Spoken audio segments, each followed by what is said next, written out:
Good afternoon, dear students. Today we are going to start exercise 3.3 from question 3 to 7.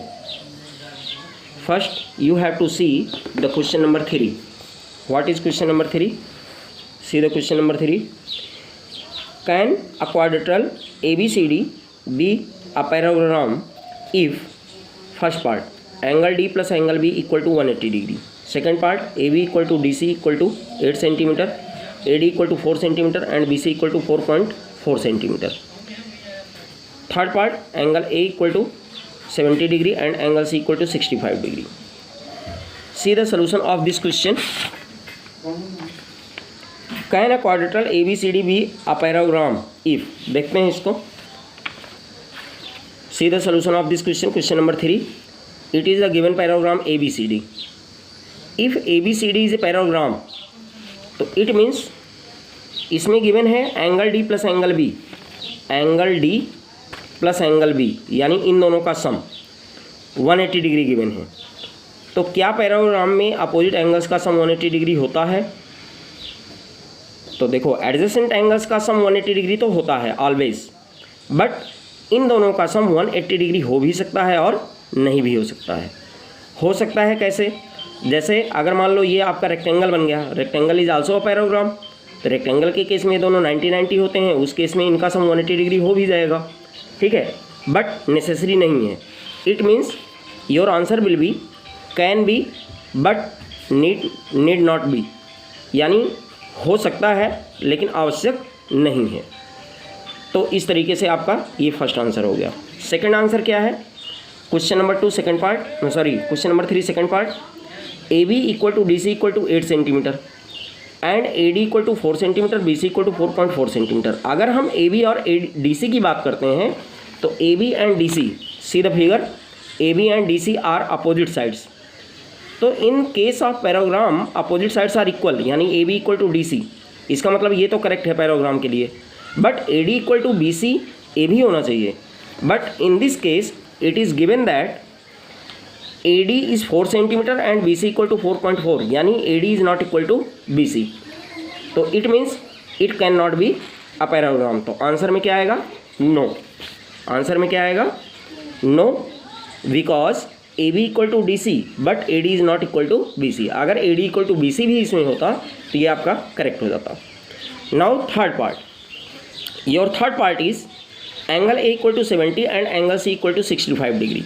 C the figure. In this figure A and C are opposite angles, और ये opposite angles हमेशा equal होते हैं. But in this case it is given that A is 70 degree and C is 65 degree, यानी these angles are not equal. तो answer में क्या आएगा? No, it can not be parallelogram. तो no, because angle A is not equal to angle C. ठीक है, तो इस तरीके से जो है आपका ये क्वेश्चन नंबर 3 का सोल्यूशन हो गया. Now we have to see the question number 4. See the question. Draw a rough figure of a quadrilateral that is not a parallelogram but has exactly 2 opposite angles of equal measure. देखिए, एक पैराग्राम के opposite angles जो होते हैं वो equal होते हैं, यानी उनका मेजरमेंट इक्वल होता है. लेकिन इसने कहा है कि वो पैराग्राम नहीं होना चाहिए. कोई ऐसा क्वाड्रिलेटरल हो जिसके one pair of opposite sides equal हो लेकिन वो पैरालेलोग्राम ना हो. तो ये सिचुएशन कहाँ बनती है? In the case of kite. यानी see the solution of this question. Question number 4. A kite, यानी काइट में क्या होता है? Pairs of adjacent sides are equal, यानी ये साइड इस साइड की इक्वल होती है और ये इसके इक्वल होती है. यहाँ पे इधर वाला एंगल और ये वाला एंगल आपस में इक्वल होता है. ये दोनों तो अनइक्वल होते हैं, बट ये पेयर आपका इक्वल होता है, इधर का और इधर का.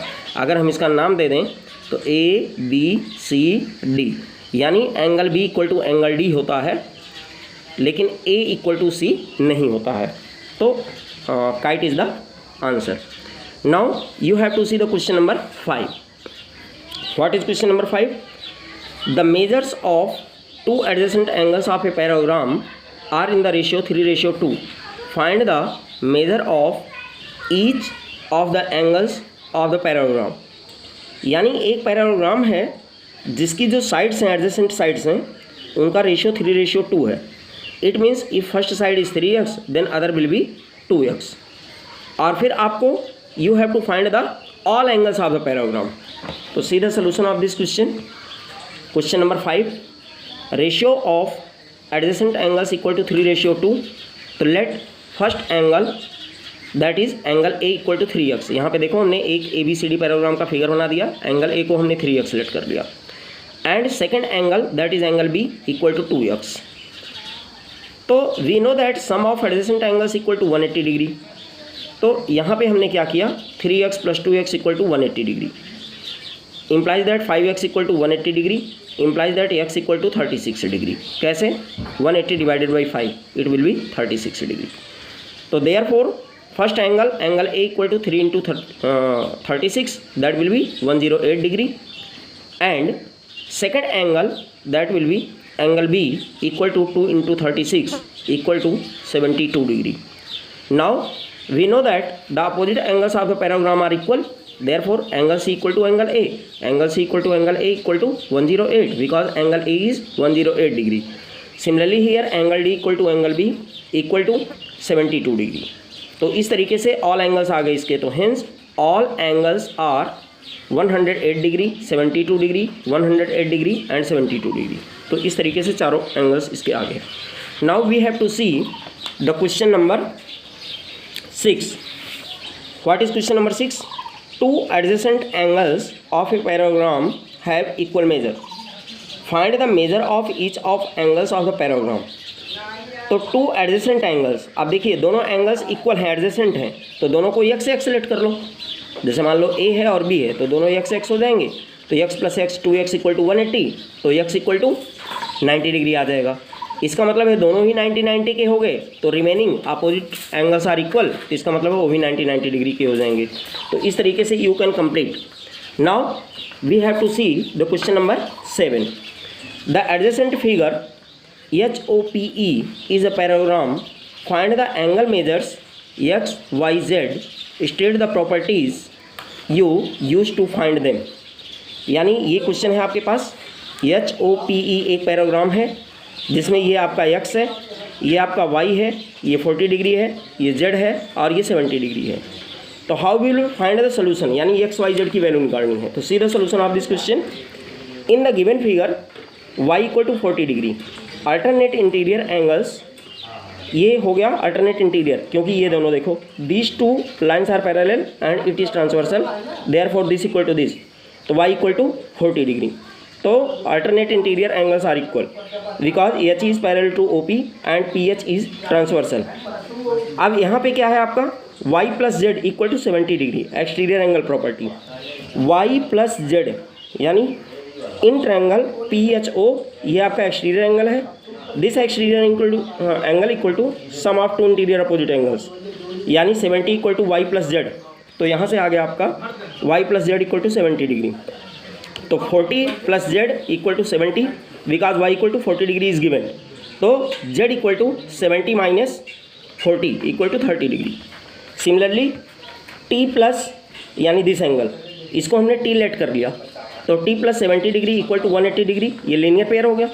तो लीनियर पेयर से आपका आ गया ये, तो t equal to 180 - 70 equal to 110 degree. अब यहाँ पे क्या है आपका x equal to t, vertically opposite angle, x equal to t, सीधा solution here, x equal to t, क्योंकि ये आपके अपोजिट एंगल्स हैं, अपोजिट एंगल्स ऑफ पैराग्राम, तो दिस विल बी इक्वल। तो x equal to 2, x equal to t, it will be opposite angles of parallelogram, opposite angles of parallelogram, opposite angles of parallelogram. तो यहाँ से x equal to क्या आ जाएगा 110 degree. तो your answer is x equal to 110 degree, y equal to 40 degree and z equal to 30 degree. Now you can complete up to question number 7 in your fair register. Thank you and have a nice day.